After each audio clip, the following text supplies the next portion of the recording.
Now in certain cases, and I think we've all done this at some times, you come to a casing for whatever reason, you want to get rid of that excess before you get to the wall. In the old days, they used to trim out, you know, a full length, hang that, and then add a header in. I don't think any of us like to do that because over time those seams tend to show.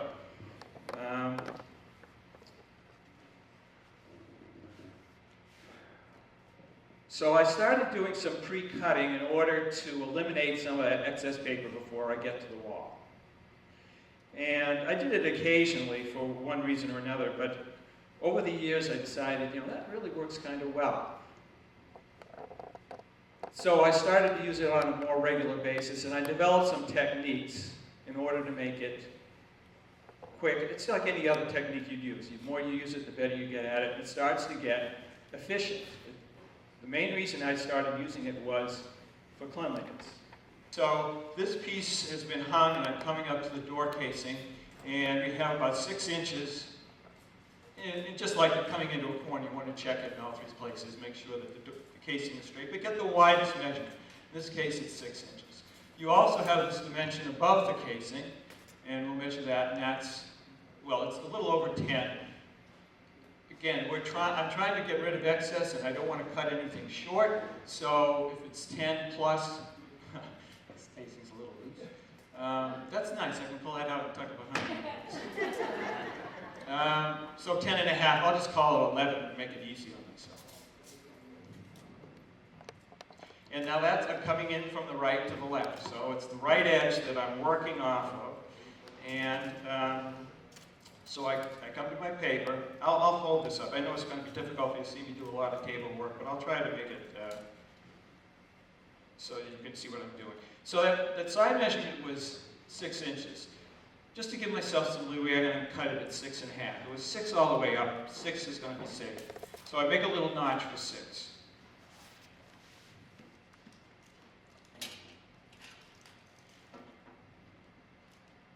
Are you familiar with that technique of making the notch?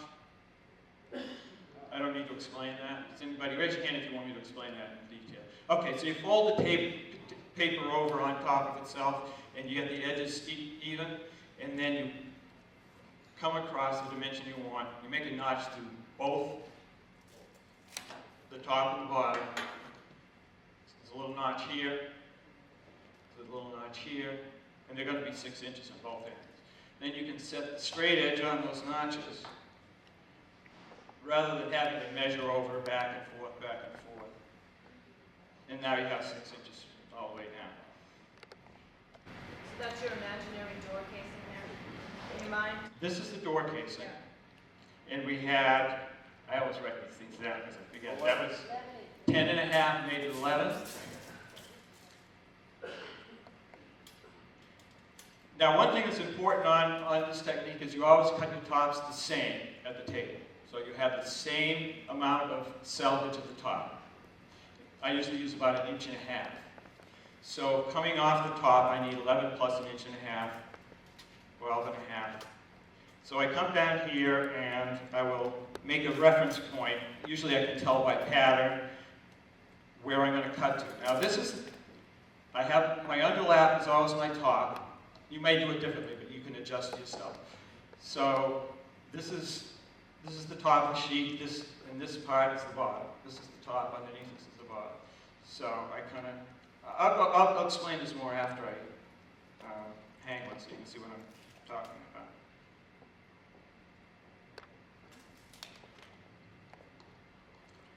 So I make a cut from there. And then I don't cut that top that's going over the header. I come back here, this rest of this I can cut.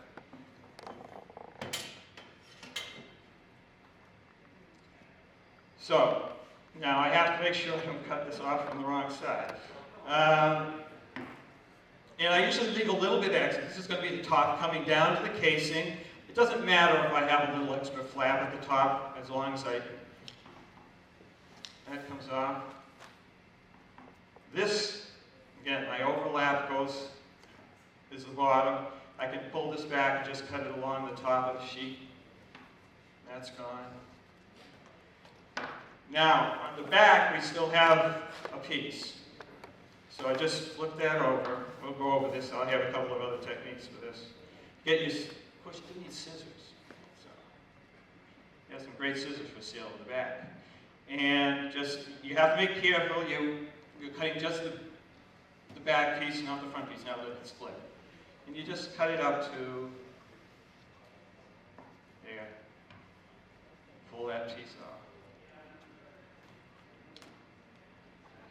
Now I like to fold this over to help keep things clean.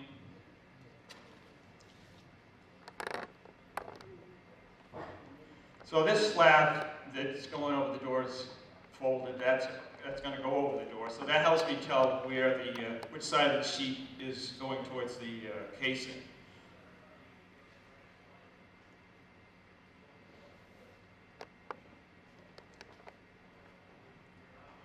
I made these 7.5 feet long, something more realistic for real room size. It will give you a better idea at the table what we need to go through. Obviously, this is not a full-size wall.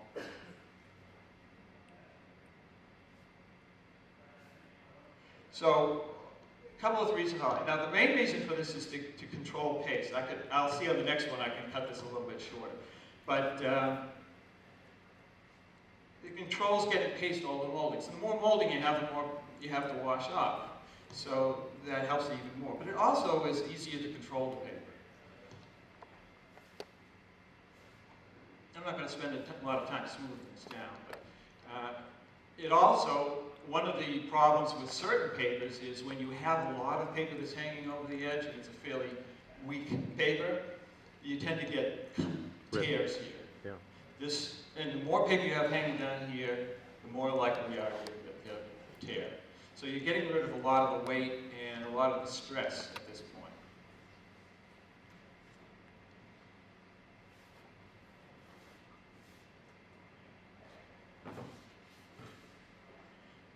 So now when I don't need to spend a lot of time cutting this.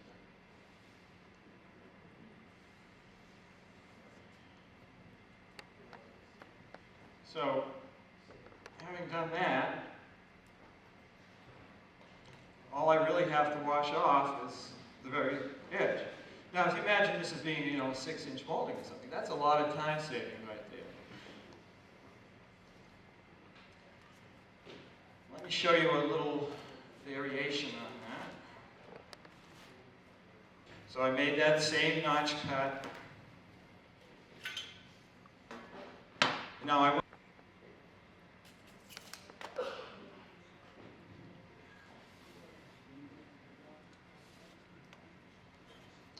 okay, another variation on, get rid of this, you've seen this before, I'm doing the same on this. Boy, I'm wasting a lot of paper here. $1 per bolt, that's gonna break me. I got this paper at Sherwin-Williams. They had stuff that's probably been on the shelf since 1980. Okay, so what I was doing is flipping it over and making the cut. Here's a technique that's a little bit different. Might work better for you, might not. Is to just pull this top flap back. Now you can just fold it.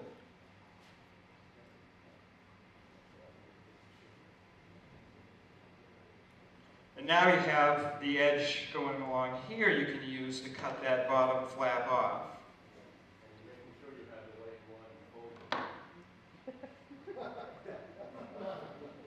I've got it right.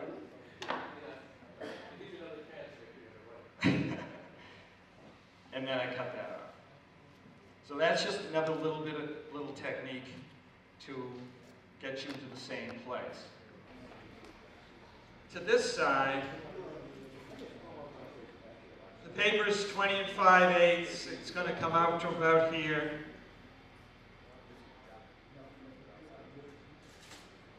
So the main reason I want to show this is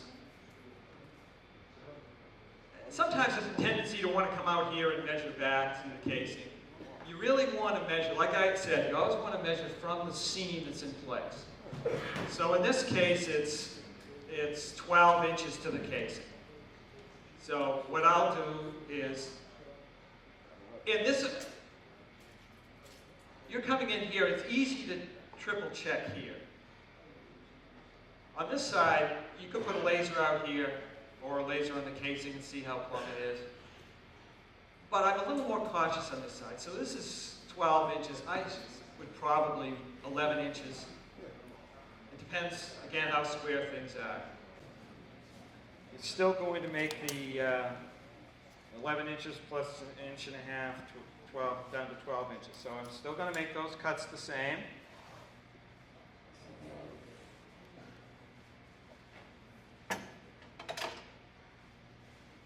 But now,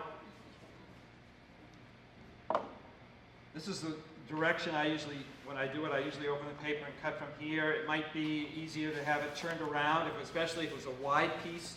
And let's say it was 36 inches wide and you had 6 inches that you're going to save.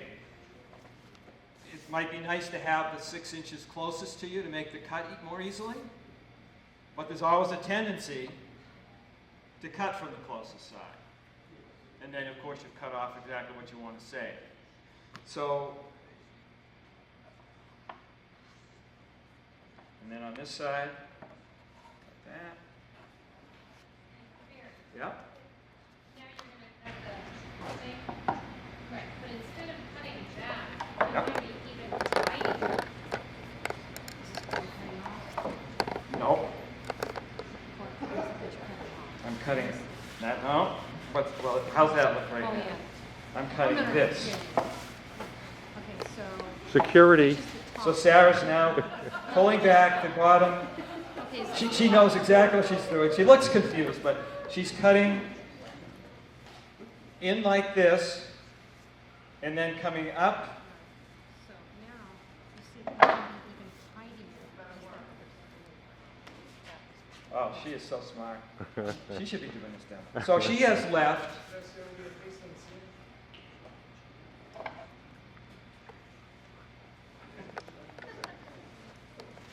What she did is she came in and then up, got rid of this, left this on. She still made this cut here, and that will give you something checked even better. I love it. See, we're here to learn, right? I just the papers, and again, that's one of the reasons I really like this method. It's so easy to control the paper.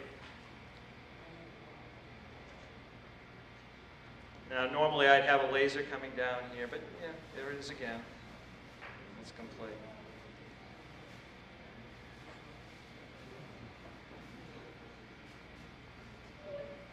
It makes sense? It's matched.